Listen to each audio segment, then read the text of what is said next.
Tonight we have a development in our ongoing exclusive investigation into the behavior of Google. There are new emails first obtained by this show. Now, Google, as you know, is the most powerful company in the history of the world. Virtually all human information flows through its software, and for that reason, Google shapes much of how the world understands reality. At the heart of Google's business is its search engine, which has a virtual monopoly on search in this country and others. Google Search succeeds because it is blindingly efficient, but also because it is perceived as honest. When you search for a term on Google, the most popular results come to the top. The process is straightforward and democratic. That's what most people think. That's how it's perceived. And that's why the world trusts Google.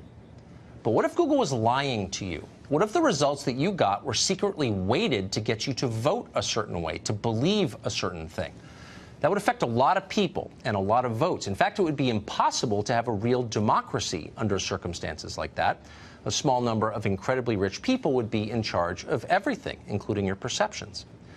Well, that is a major concern for all of us because Google is a very political company. We recently showed you email evidence of a Google effort to collude with a left-wing group in support of Hillary Clinton's presidential campaign. Now, tonight, we have internal documents that show that Google employees discussed corrupting the company's search engine to push propaganda on hundreds of millions of unsuspecting users. Here's what happened. Shortly after taking office, President Trump issued his now famous travel ban. Almost immediately after that, Google employees began plotting ways to undermine the president's executive order. On January 29th, a Google product marketing manager named Mackenzie Thomas sent an email to a group of fellow employees. Quote, "There is a large brainstorm going on throughout the marketing org," she wrote, brainstorming about how to respond to Trump's order.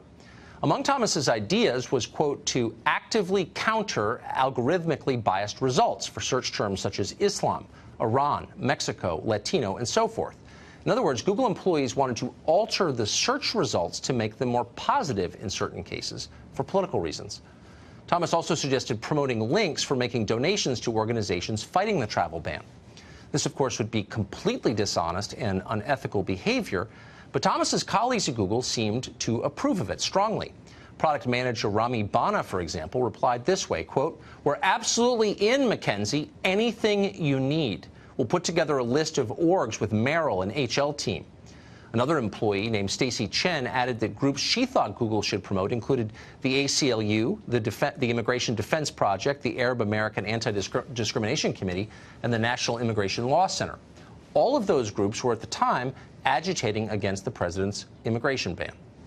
Even at least one person on the chain seemed to realize how dangerous and out of the ordinary this conversation was.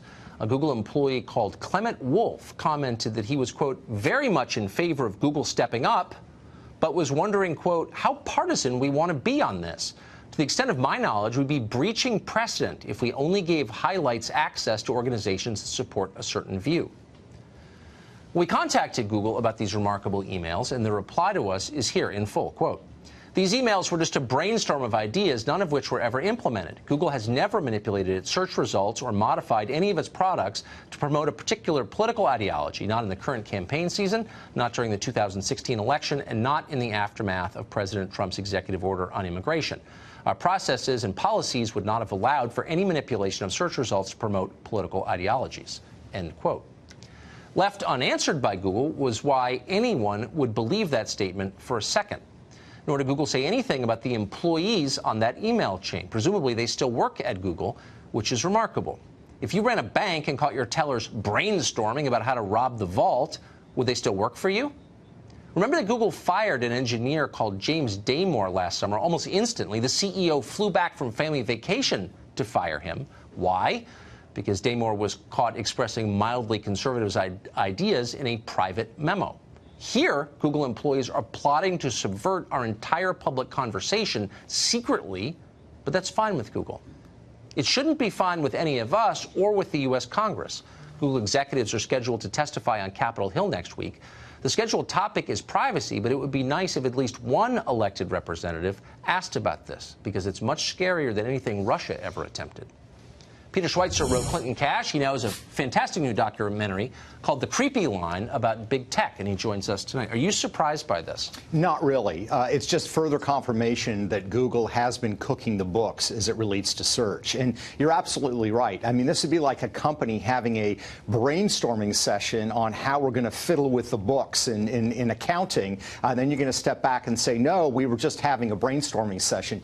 It speaks to the culture of the company. And the culture of the company is they are prepared to put their thumb on the scale and shift the debate in favor of the direction that they want to go. But this is so corrupt that it's... Yes. I was stunned by it, and I was worried that these emails were not authentic because it's such a big... So search is the core of Google's business. It's many different things, Google, but basically it's a search engine. It was built on the back of one. Yeah. And the promise has always been that they're not lying to you. Right.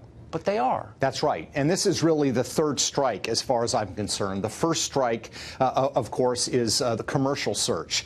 When travel websites and people like Yelp were complaining that they were, tilting the algorithm against them to others, Google said, absolutely not. We would never do that. We now know the Federal Trade Commission, the EU, and others have looked at this and said Google was fiddling with the algorithm. The second strike, as far as I'm concerned, was the work done by Dr. Robert Epstein, which shows clearly in 2016 that search was tilted to favor Hillary Clinton. This is strike three. It shows that the culture of the company is such that they're very happy having a free and open conversation about manipulating the algorithm on a highly political subject. But I don't understand. I mean, so people go to jail for violating our campaign and finance laws because they put an extra ad on some cable channel nobody watches. This is the most powerful company in the world. That's right. How can we have a democracy in a country where Google can just get whoever it wants elected by lying to us through the search function? It's a great example, Tucker, of regulations and campaign finance laws not keeping up at all with where we are in technology.